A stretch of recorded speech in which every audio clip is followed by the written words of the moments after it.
السلام علیکم ورحمۃ اللہ وبرکاتہ۔ ناظرین کرام، 23 جولائی 645 عیسوی کو جب یزید پیدا ہوا تو اس کی ماں میسون کو طلاق ہو گئی۔ میسون اپنے بیٹے یزید کو لے کر اپنے قبیلے کلبیہ میں چلی گئی۔ کلبیہ قبیلہ ابھی نیا مسلمان ہوا تھا، جس کی وجہ سے ان کا رسم و رواج اور رہن سہن ابھی بالکل عیسائیوں جیسا تھا۔ چنانچہ اسی عیسائیت کے ماحول میں یزید کی پرورش ہوئی۔ یزید بچپن سے ہی بندروں کو پال کر ان سے کھیلا کرتا تھا۔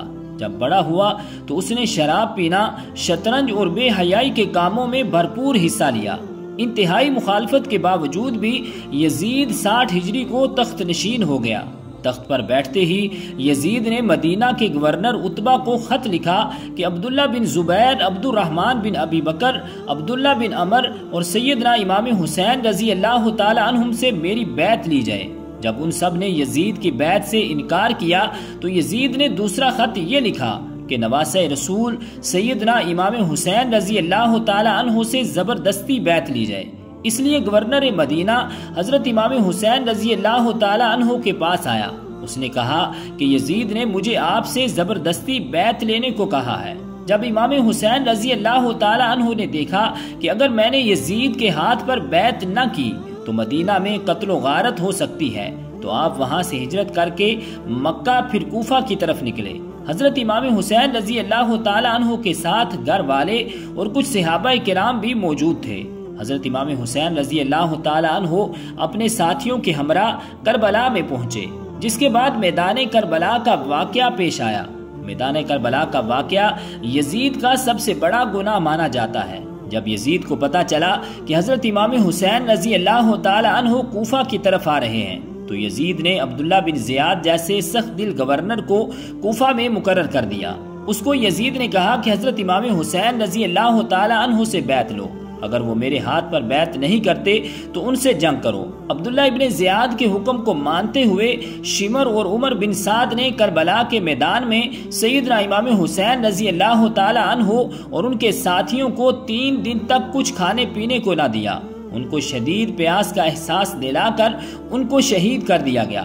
میدان کربلا میں شمر جیسے بدبختوں نے ایسا ظلم کیا کہ جس کو لکھتے ہوئے تاریخ کے مفسرین روتے ہیں۔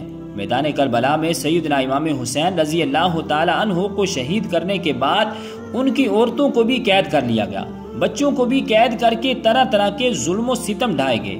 جب سیدنا امام حسین رضی اللہ تعالی عنہ کا سر مبارک یزید بدبخت کے سامنے لایا گیا تو اس کمینے نے آپ کے سر مبارک کو دیکھ کر ایسے اشعار پڑھے کہ جن کو بیان کرتے ہوئے بعض تاریخ دان یزید کو کافر بھی کہتے ہیں۔ کیا وجہ تھی کہ یزید نے عبید اللہ ابن زیاد، شمر اور عمر بن سعد کو اہل بیت کو شہید کرنے کی سزا نہ دی؟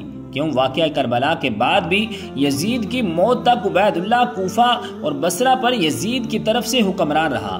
ایسے واقعات کے باوجود بھی ابن زیاد جیسے شخص کو اپنی مسند پر براجمان رکھنے کی وجہ یزید کے پاس آخر کیا تھی؟ 63 ہجری میں مدینے کے لوگ یزید کی بیعت توڑ دیتے ہیں تو یزید کی فوج مدینہ پر حملہ کرتی ہے اور واقعہ ہیرا پیش آتا ہے کہ جس میں 80 صحابہ کرام، مہاجرین اور انصار میں سے 700 تابعین اور اس کے علاوہ 10,000 مسلمانوں کو بے دردی سے مدینے میں شہید کیا گیا۔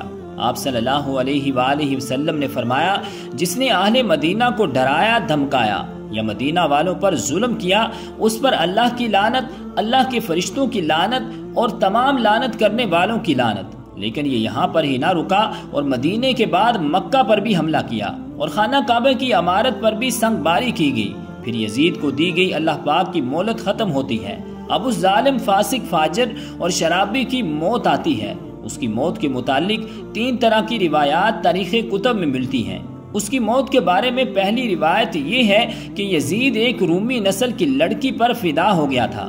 یزید نے اس لڑکی کے سارے خاندان کو قتل کروا دیا تھا، لیکن اس کے باوجود بھی یزید اس لڑکی کو حاصل نہ کر سکا۔ ایک دن وہ لڑکی یزید کے محل میں آتی ہے۔ وہ لڑکی یزید کو کہتی ہے کہ میں اپنی جان دے دوں گی، لیکن تیرے جیسے قاتل درندے کی محبت میں گرفتار نہیں ہو سکتی۔ ایک دن لڑکی نے سوچا کہ میں اپنے خاندان والوں کا بدلہ یزید سے لیتی ہوں۔ لڑکی نے یزید کو رنگ رلیاں منانے کے لیے ایک جنگل میں اکیلے بلوایا۔ ویرانے میں یزید شراب پی کر مست ہو گیا۔ وہ لڑکی لباس پہن کر یزید کے سامنے بیٹھ گئی۔ وہ شراب پیتا رہا۔ جب لڑکی نے دیکھا کہ یزید شراب میں چور ہو چکا ہے تو اس کو بستر پر لے آئی اور یزید کی گردن کاٹ دی۔ پھر وہ لڑکی وہاں سے غائب ہو گئی۔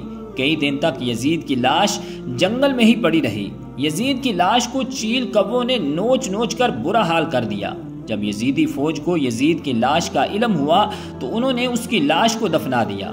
دوسری روایت اس طرح بیان کی گئی ہے، یزید کو ایک بہت ہی خطرناک بیماری لگ گئی تھی جس کی وجہ سے اس کی آنکھیں جل کر سکڑ گئی تھی۔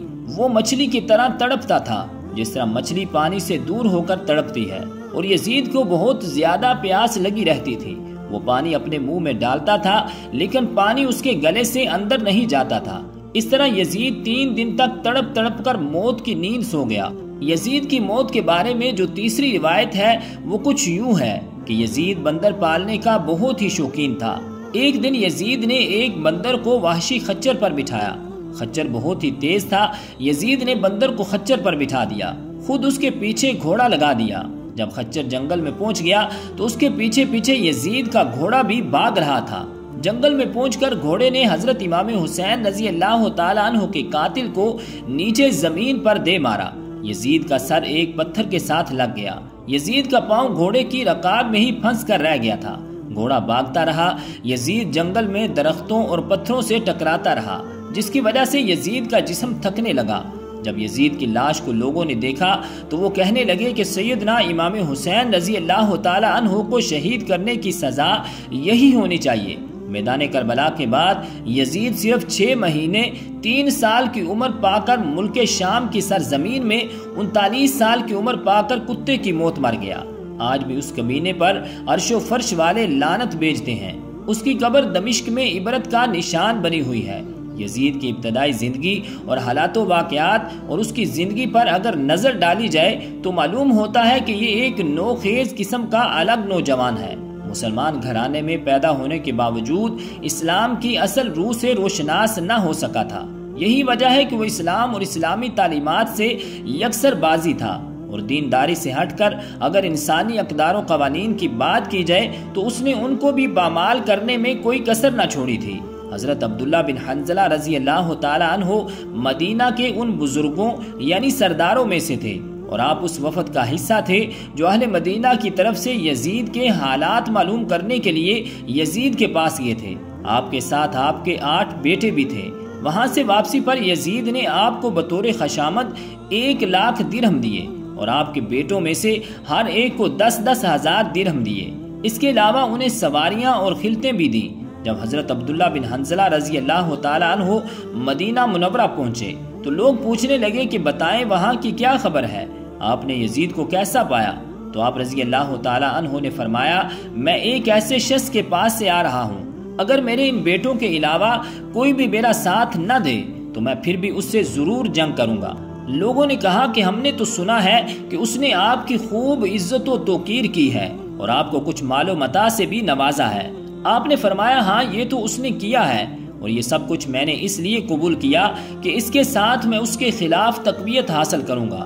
یہ سن کر لوگ بھڑک اٹھے اور آپ کے ہاتھ پر بیعت کر لی۔ ایک زمانے میں اہل مدینہ نے بنو امیہ کو مدینہ شریف سے نکال دیا اور اعلانیہ یزید کی برائی بیان کرنے لگے۔ حضرت عبداللہ نے فرمایا کہ اے قوم، خدا سے ڈرو۔ بس خدا کی قسم ہم نے اس وقت تک یزید کی بیعت نہیں توڑی یہاں تک کہ ہمیں خوف ہوا کہ ظلم اور زیادتی کے سبب کہیں ہم پر آسمان سے پتھر نہ برس پڑے، یعنی برائی بہت ہی عام اور بڑھ گئی۔ ناظرین کرام، یہ ایک متفقہ روایت ہے جو تاریخ کی درجنوں کتابوں میں موجود ہے۔ اس کے مطابق حضرت عبداللہ بن حنظلہ رضی اللہ تعالی عنہ نے یزید کے ذہنی افکار کو بڑی وضاحت سے بیان کیا، یعنی ہر عقل و شعور رکھنے والا آدمی بآسانی یہ سمجھ سکتا ہے کہ یزید کے دل و دماغ میں ہر وقت کس قسم کے خیالات سوار رہتے ہوں گے، اور وہ سید زادیوں اور امہات المؤمنین وغیرہ کے متعلق بھی کس قسم کا ذہن رکھتا ہوگا۔ چنانچہ ایک مرتبہ تو اس نے وہ غلیظ حرکت کر ڈالی کہ جس کا معاذ اللہ کبھی کوئی مسلمان سوچ بھی نہیں سکتا، یعنی اس نے سیدہ ام المؤمنین حضرت عائشہ صدیقہ رضی اللہ تعالی عنہ کو ہی نکاح کا پیغام بھیج دیا۔ اس وقت سیدہ ام المؤمنین بڑھاپے میں تھی اور آپ رضی اللہ تعالی عنہ کی وفات میں تھوڑا ہی عرصہ رہ گیا تھا۔ یزید لعین کا پیغام جیسے ہی ام المؤمنین حضرت عائشہ صدیقہ رضی اللہ تعالی عنہ تک پہنچا تو مدینے بھر میں اس کا شور برپا ہو گیا۔ تمام اکابرین اسلام نے قرآن مقدس سے نس سری دکھا کر اس بدبخت یزید کو بہت زیادہ لعنت و ملامت کی۔ یہ بات جب حضرت امیر معاویہ رضی اللہ تعالیٰ عنہ تک پہنچی تو آپ نے کسی نہ کسی طرح اس بڑھتے ہوئے فتنے کو روک دیا۔ اس واقعے کا ذکر شاہ عبد الحق رحمت اللہ تعالیٰ علیہ نے اپنی مشہور زمانہ کتاب مدارج النبوت میں اس مقام پر کیا ہے کہ یزید کے جوان مرنے کی وجہ لکھی ہے۔ آپ لکھتے ہیں کہ ایک تو یہی ہے کہ اس بدبخت نے حضرت ام المؤمنین حضرت عائشہ صدیقہ رضی اللہ تعالیٰ عنہ سے عقد کی کوشش کی، اور دوسرا یہ کہ اس نے حضرت امام حسین رضی اللہ تعالیٰ عنہ کا خون ناحق بہایا۔ ناظرین کرام، یزید نے حضرت عائشہ رضی اللہ تعالیٰ عنہ سے نکاح کی غلیظ حرکت کس بنا پر کی، اس کے بارے میں ہم کچھ نہیں کہہ سکتے، مگر اتنا ضرور کہیں گے کہ وہ لوگ جو یزید کو صالحین امت میں کھڑا کرنے کی کوشش کرتے ہیں وہ ذرا ہوش کے ناخن لیں، کیونکہ اگر وہ ملعون قرآن مقدس کے احکامات پر ایمان لاتا تو اس کی آنکھوں میں رسول اللہ صلی اللہ علیہ وآلہ وسلم کی عزت و توقیر ہونی تھی، اور کبھی بھی ایسی غلیظ حرکت کرنے کی جرت نہ کرتا۔ اللہ تعالیٰ سے دعا ہے کہ وہ ہمیں حضرت محمد رسول اللہ صلی اللہ علیہ وآلہ وسلم سے محبت کرنے والا بنا دے اور ہمیں ایمان کی دولت سے مالا مال فرمائے۔ اللہ پاک ہمیں ہر برے عمل سے بچائے اور ہمارا خاتمہ ایمان پر فرمائے۔ آمین بجاہ النبی الکریم الامین۔